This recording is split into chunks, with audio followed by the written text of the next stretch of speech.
In today's video, we're going to show you how to install Ciro TAC 10 light cannons on a Harley-Davidson with bat wing fairing. And there's some things you should know. And for complete fitment, make sure you check the law-abiding biker store. And make sure you stick around to the end of the video because I'm going to do a nighttime comparison of me riding with the Ciro Vision X-XMC LED headlight only.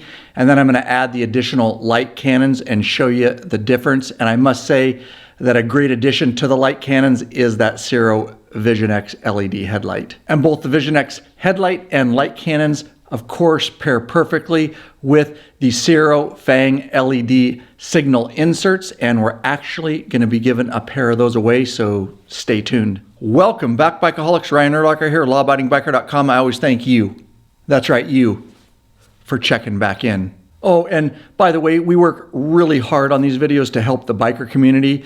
And so everything in this video is sold right in the law-abiding biker store. We appreciate you shopping there. It definitely helps us out so we can continue making these videos. I will link to everything in the description below.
So why would you want to put these on your bike? Well, safety first. When you're out there on the road, it adds a bunch of additional light to the front of your bike so all those distracted motorists can see you. That's going to keep you safer. Of course, if you're riding at night, they're going to add additional light so you have a better chance of seeing hazards in the roadway. And the TAC 10 light cannons come in different variations and they're very high quality. Well, because they're a Ciro 3D product. Today, we're going to be installing a kit that actually has brackets and mounts them up in front of the fairing for 14 and newer Harley-Davidsons with bat wing fairings. There's also a kit we offer that allows the light cannons to be mounted to any 1 1/4 inch bar, such as your engine guards. So you could essentially mount them to any bike, a bike without a fairing, a bat wing fairing bike, or a shark nose fairing bike. One of the nice things about the bracket kit that we put on my Street Glide Special behind me is that there's additional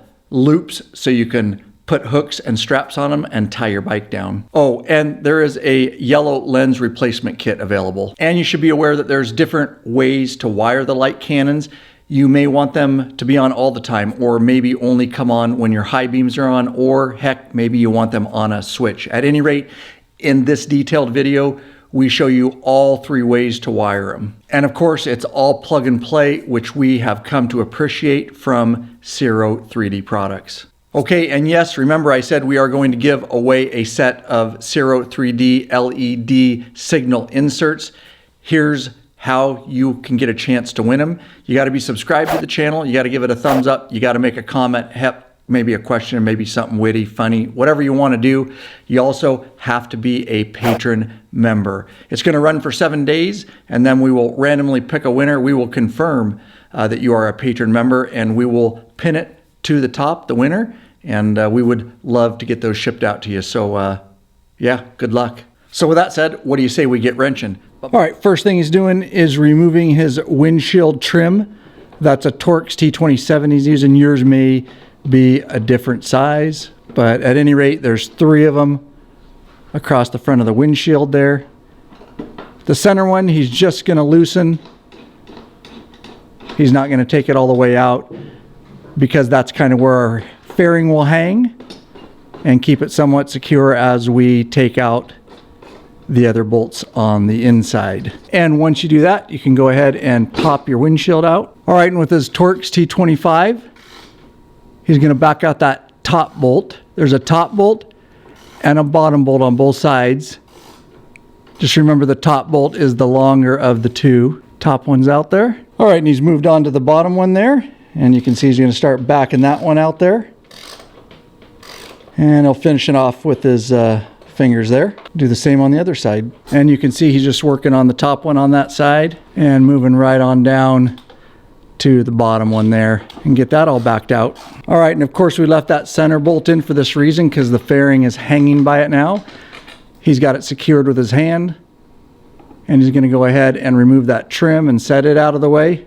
And once he does that, he can go ahead and rock that fairing forward. You could certainly put a towel on your fender if you were worried about scratching it up. And he's just going to simply reach in and unplug his headlight. You may have other plugs. Unplug whatever needs to be unplugged. Now we're going to have to remove our signals, and a 1/2 inch socket is what he's got there. And there's one acorn nut on the bottom there. And he'll move up and there's one acorn nut at the top, as you can see there. And finish backing that out with his fingers there. And he's got a hold of that assembly because it's going to come off and it is connected to a wire on the back side. And you can see the plug there. It's just a push tab and you pull and that gets that whole assembly out of your way. And you can see just working on the right side, same exact thing. Getting that acorn nut off there. And then he can remove that whole assembly. Don't forget, got to unplug that wire. And that's out of the way. Okay, and then with a 9/16, he's going to remove the double studs, is what they're called. There's one on the bottom and one on the top on both sides. Got the bottom one there. And now he's just working on that top double stud, getting that backed out. And finish it off with his fingers there. And we will do the same thing to the other side. And he's just working on the other side there and finishing up his top one there. Okay, so all these parts are going to come in your kit. Of course, he's got a rubber washer. It's shaped. He's going to put the small side in the threaded portion on that side. He's going to flip it over, grab that same rubber washer or the different one, the second one there, and plop it in. And then he's got a lock washer. This can be a little bit tricky. He's going to hold that in place with that finger. He's going to get his lock washer on the other side, put it over the rubber washer, and hold that in place. And the light's going to face forward, of course. Now, he's got to get his bracket over both of those lock washers. And he's just going to work it into place there till the holes are lined up. And one of the tricks to get these lined up just right, the washers and everything, you can have a punch or any tool, even a hex head wrench, but that's what he did just to get everything lined up. Once you get it lined up, of course, he's holding the other side too in place. He's going to go ahead and put a washer over his bolt there. They've already got blue Loctite on them. And he can get that finger started. And he's just going to get this started about halfway because we need to do the other side. We want to leave a little play.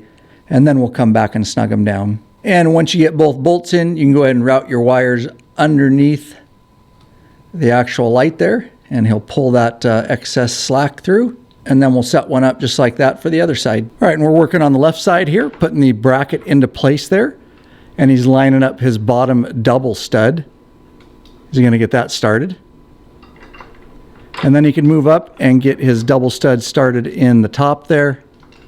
And we want to leave these a little loose and give yourself some play because that will make getting the fairing on easier. The tolerances are really tight. So leave those double studs a little bit loose. All right, and just working on the right side light. Of course, putting the bracket in place there, putting his bottom double stud in. And he'll do the same with that top stud. And just remember to leave these a little bit loose. We want those lights to have some play.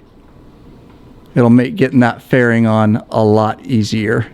All right, now you see he has the wire coming off the light cannons there. He's going to go ahead and route that through the same hole that the stock signal wire comes out of. And he'll just reach around there and pull it up through into the inside of the fairing. And he's just doing the same thing there on the other side, routing it through that signal wire hole. Okay, so you're looking for your accessory plug up at the right top of the fairing. It'll just be deadheaded. and you take the plug out, and then you could actually plug the wiring harness that comes with the light cannons into that accessory plug. You heard it click, it only goes one way. So you can see in his hand, that's the wiring harness that we plugged into the accessory plug that comes with the kit. There's 3 separate leads. One of them we don't need right now, and that's the one with the yellow and the red wire. He's just going to drop that out of the way. Then he ends up with 2. On each of those is a white, red, and black wire. Those are the ones, it doesn't matter which one, left or right, it's the same. Those are going to plug right into the light cannons. And so that's what he's going to start doing. And just make sure, obviously, you match the colors up, red to red, white to white, and black to black. And they're just the quick connects, make it really easy to do. And they only go one way. And he finished that side there, and he'll move around, and he will do the same thing on the right side. Again, making sure that you're connecting to the corresponding colors. And there we go, both lights are now hooked up. Okay, and so that's that third lead that we hadn't dealt with yet. It's got a red wire and a yellow wire. Now, the way we're wiring this bike is I want the light cannons to stay on all the time. That means when I turn my ignition on, the light cannons go on with my headlight, and regardless of whether I'm on high beam or low beam, those cannons stay on all the time. Very easy to do. He's just going to take the red wire and plug it right into the yellow wire, and that makes the circuit. And there is another option that we're going to talk about. And the other option is that you only wanted the light cannons to go on when you turned your high beams on. What you would do is basically take that red wire right there, instead of plug it into the yellow, and we would tap it into the headlight plug using the provided tap. The wire that you're looking for is blue with a white stripe on your headlight plug. That's the one you would tap into.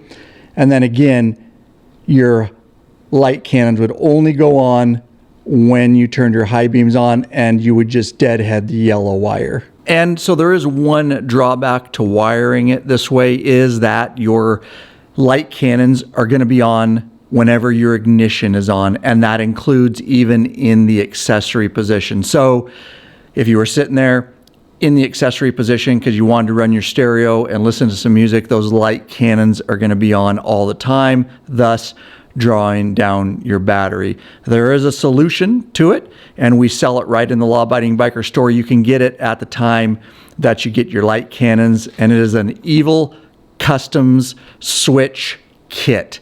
And it comes with everything you need, and basically we're going to install it in the dash of the motorcycle here, and that is going to give me the ability to turn the light cannons on and off whenever I want, even when I'm in that accessory position. So we're going to go ahead and show you how to wire this. Okay, so one of the first things we're going to have to do is remove this inner dash. This is where the switch is going to go. To do that, first thing we're going to do is remove the ignition. Make sure you have your key handy. He's going to turn it to the 4 o'clock position. He's then going to insert his key in there, and he's going to, with his other hand, you see his finger there, he's pushing up on a button, and at the same time he's pushing up on that button, he's pushing down on his key and turning it counterclockwise, and then he can lift that ignition up and out. Just do not turn your ignition when he's lifting it up and down. You'll misalign your ignition. You don't want to do that. So you can see there, straight up and out. Do not make any turns while you're doing that. There's a spring, make sure you retain that. He's going to turn that over. That's that little button you can see there. He's going to point to it. That's what he was pushing up on while I was removing his ignition. And there's just a nut on top, and with some channel locks there, you can just grab it and of course counterclockwise, get that out of the way. And there's another metal collar there, and it only goes on and off one way because there's channels. Get that out of your way too. On each side of the inner dash panel is a Torx T27. You can see it right there. He's got his wrench, and he's going to go ahead and back that out. And again, they're just one of those, left side and right side. Okay, and with both those side screws removed, he can go ahead and lift this inner dash panel out of the way. It does, even though there's no switches, stock, it does have some wires connected to it that you have to reach back in and disconnect. And he's just getting a better angle there so he can see what he's working with.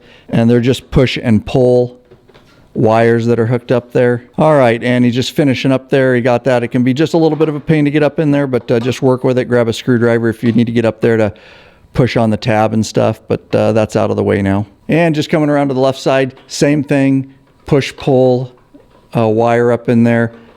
And once you get both of those, that will truly free that inner dash, and he can work that out of the way now. And that will give us the access we need. And just for reference, these are just, they go into the underside of the inner dash, but they don't really go into anything. They're stock for hooking up some Harley OEM type products and stuff, but we just wanted to show you what they look like. So he's got his inner dash panel there, and with his Torx T25, there's 2 bolts. That's actually where that stock plug goes in. It's just a blank. It's just where you plug that blank plug in. We're gonna put the switch on the left side of my bike. You could do it on the right if you want.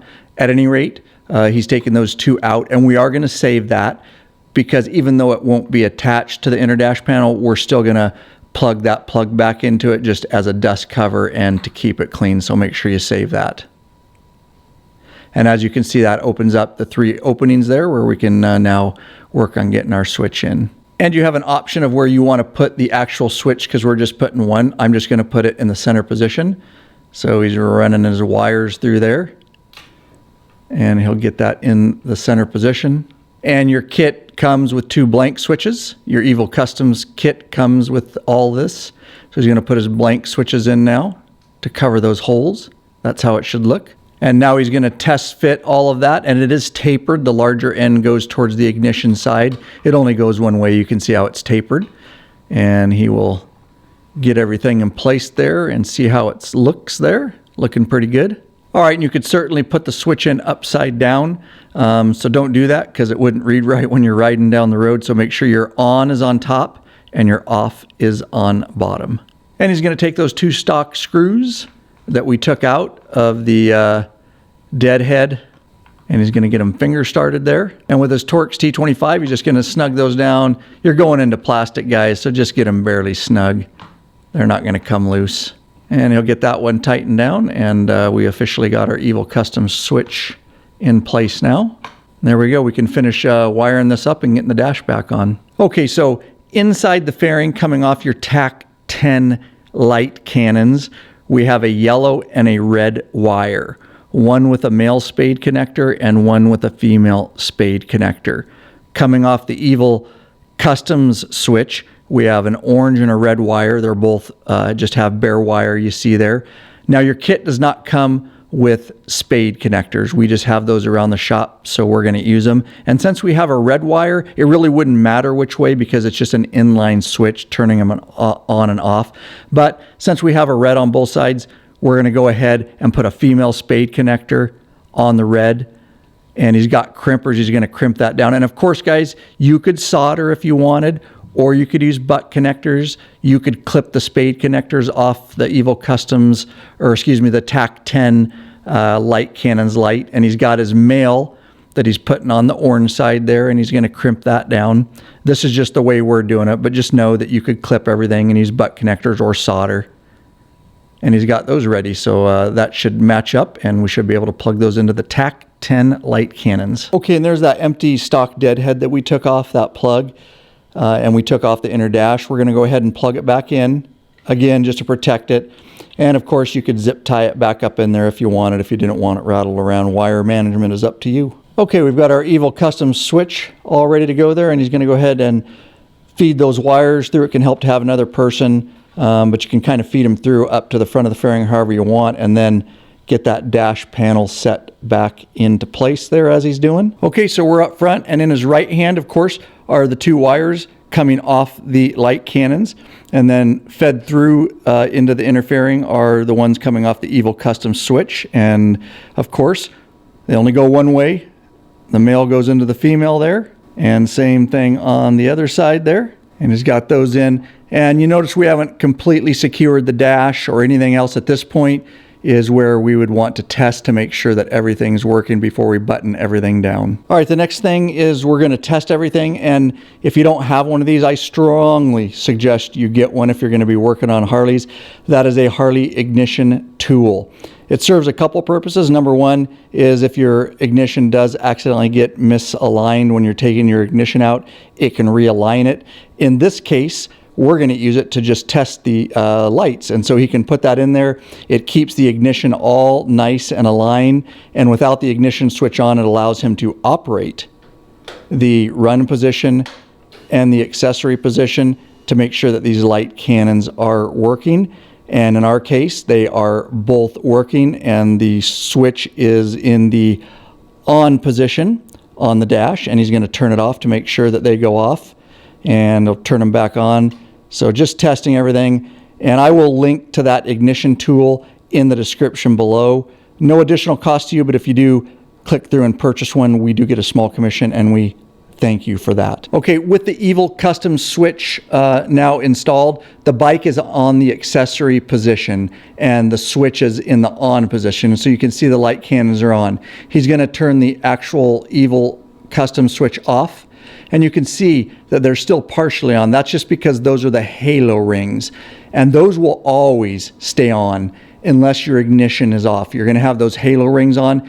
They use very little power, so it's not something that you have to worry about, and it's kind of a cool look as you're sitting there with your halo rings on. The only way to get those off is to go ahead and turn your ignition all the way off. And because there is exposed metal on those spade connectors, we're going to go the extra mile and put electrical tape around both of those just to give them a little insulation. Okay, now that we know that everything's working, he's going to go ahead and reach up behind the right side there and push that plug into that deadhead. And he can kind of position this dash back into place now, and we'll work on the two side screws. And remember, there's just the one bolt there, and it's a Torx T27 on the left side of the inner dash there, and also on the right side. And just snug them down, don't over tighten. He'll move around and do that on the other side. We'll put our ignition back together now, and the first collar there with the horn sticking up, you can see, and there's channels. It only goes one way. Next is his threaded collar, and it only goes one way too, just threads on there, of course. And then he'll just barely snug that with some channel locks. All right, and so putting the ignition back in, again, do not turn this as you're going in. It only goes one way, back into the fork lock position there. And then he can just push down and turn his key clockwise, and you heard it snap. That snapped it back into place there, and good to go. Okay, and remember, we left the light cannons, the double studs, loose. That gives them some play, and you're going to see why, because the tolerances are tight. He's going to put some rags over the light cannons. That will also help so we don't scratch our fairing up when we're putting it back on here. All right, so he's got his headlight plugged in and whatever other accessories you have. And remember, those light cannons are loose, and you're going to see just how tight the tolerances are and why we left those loose. You can just kind of tweak them with your hand. And remember, there's tabs at the bottom of the fairing. You got to kind of look under there and make sure you get your tabs tucked up in there. And that's all he's doing right now, is just making sure no wires are getting pinched or anything like that. And there we go. We got his fairing worked into place. We can get a bolt started here. All right, and he's going back on with his windshield trim and just the center bolt at this time. And he's just going to get that finger started, of course. That's just so the fairing stays in place while we're getting the rest of the bolts in. You want to leave everything loose, and then at the very end, we'll tighten everything down. That gives us some ability to manipulate the fairing around and line up holes. All right, so he's finger starting his inside fairing bolts on the left side here. Remember, the longer bolt goes on top, and the shorter one on the bottom. Don't get those mixed up. Again, he's just getting things started, and that's why we leave it loose, because you can see you can grab that fairing and move it around to get things lined up. And going in with his bottom one there, the shorter one, and just finger started, and we'll move around and do the same thing on the right side. All right, and just the center bolts in, and he can go in and get his windshield into place there. All right, and now he's just going to finger start his other two bolts on the windshield there. Both, of course, being on the outside, and just moving around and working on that left side bolt there. All right, and with his Torx 27, he's going to go ahead and tighten, at least at this point, the windshield bolts down there. And you don't have to over tighten these. You don't want to strip them out. Just a little bit snug's fine. And he'll finish up with his last one there. All right, and with his socket and his Torx T25, he's just tightening that top inside fairing bolt here on the left side. Again, just a little bit snug is just fine. And he'll move on down and snug up that bottom one on the inside of the fairing here, and right on around, and we'll do the same to the right side. All right, and you can remove the rags now from the light cannons. You can see up in there the tight tolerances, which is why we left those loose to get that fairing on. And now we're going to tighten things down and put our signals back on. And he's going to go ahead and go up and tighten his double studs with a 9/16 socket there. Again, the bottom. And then he's going to move up to the top there and just get those snug. He'll do the same to the other side. All right, and Lurch is doing the same thing on the other side, getting those double studs tightened down.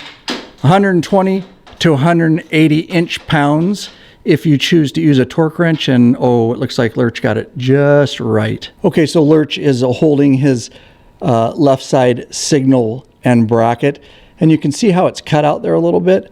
That's normal, and that's what gives you the ability to fit the light cannon's wire when you put that over. So he's going to go ahead and plug that in. That's his stock signal, only goes one way.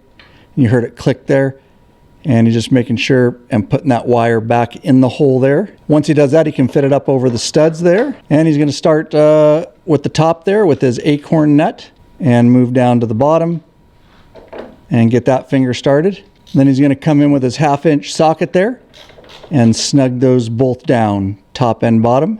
And I move around and do the same to the other side. And Lurch just working on the other side, of course, putting that signal bracket back up in there, plugging his wire in, and I get both his acorn nuts on there and snug everything down. Okay, so now we want to adjust the light cannon, so I'm going to turn my ignition on.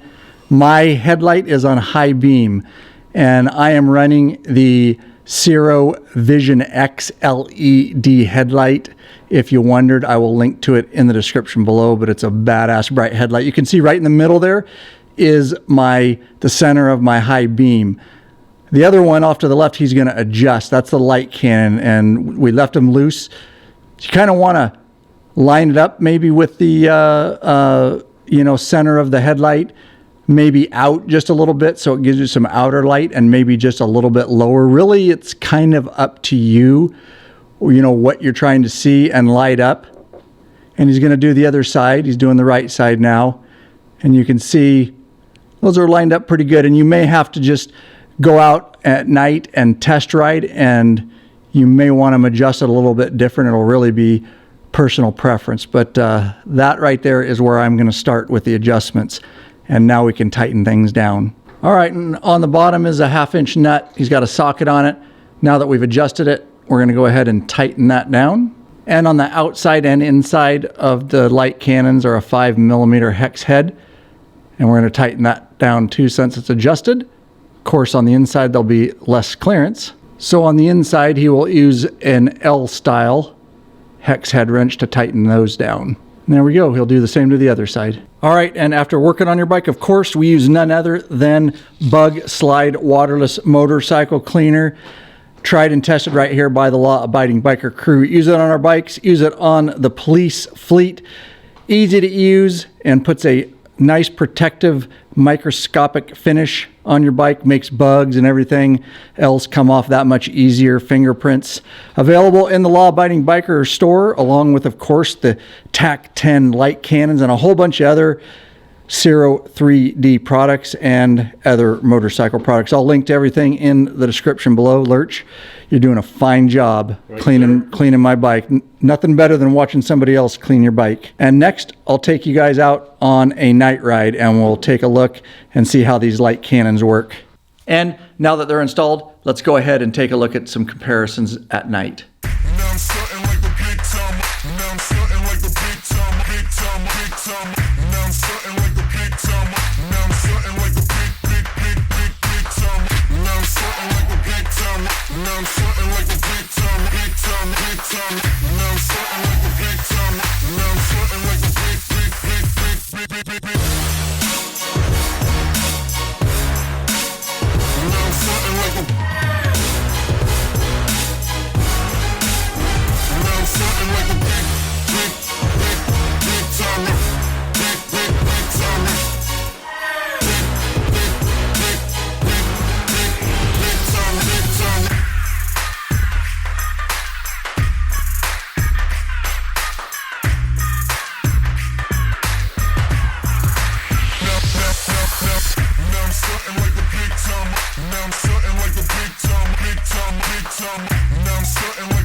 All right, your journey's not done on the channel. I'm gonna pop a couple videos on the screen here for you. Hopefully something useful or entertaining, heck, maybe both. At any rate, when you're done watching videos, make sure you get out there and ride every chance you get, Bikeaholics. Peace.